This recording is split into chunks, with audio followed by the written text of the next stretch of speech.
যে সমস্ত ভারতীয়রা পাকিস্তানি জঙ্গিদের মদত দিচ্ছে তাদেরকে বেছে বেছে মারতে হবে, দাবি জঙ্গিদের সঙ্গে গুলির লড়াইয়ে শহীদ ঝন্টু আলী শেখের পরিবারের।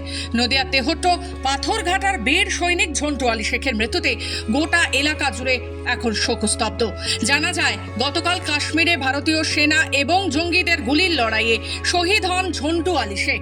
উল্লেখ্য, দুদিন আগে কাশ্মীরের পেহেলগাঁওতে আচমকা হামলা চালায় পাকিস্তানি কিছু জঙ্গি।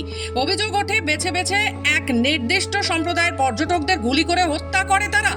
জঙ্গি আক্রমণে প্রায় 26 জনের মৃত্যু হয়, যার মধ্যে এই বাংলাতেও রয়েছে 3 জন। এরপরই ভারতীয় সেনাদের তরফে পাল্টা আক্রমণের সিদ্ধান্ত নেয়।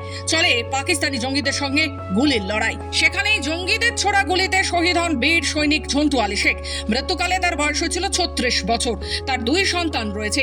2008 সালে ভারতীয় সেনা হিসেবে যোগদান করেন তিনি এবং তার বড় দাদাও ভারতীয় সেনাতেই কর্মরত।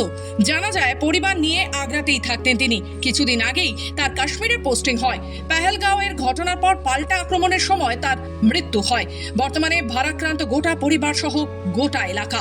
সকলেই চাইছেন যে সমস্ত ভারতীয় দালালরা এই পাকিস্তানি জঙ্গিদের মদত দিয়েছে তাদের আগে বেছে বেছে মারতে হবে, পাশাপাশি পাকিস্তানি জঙ্গিদের নিপাত করতে হবে।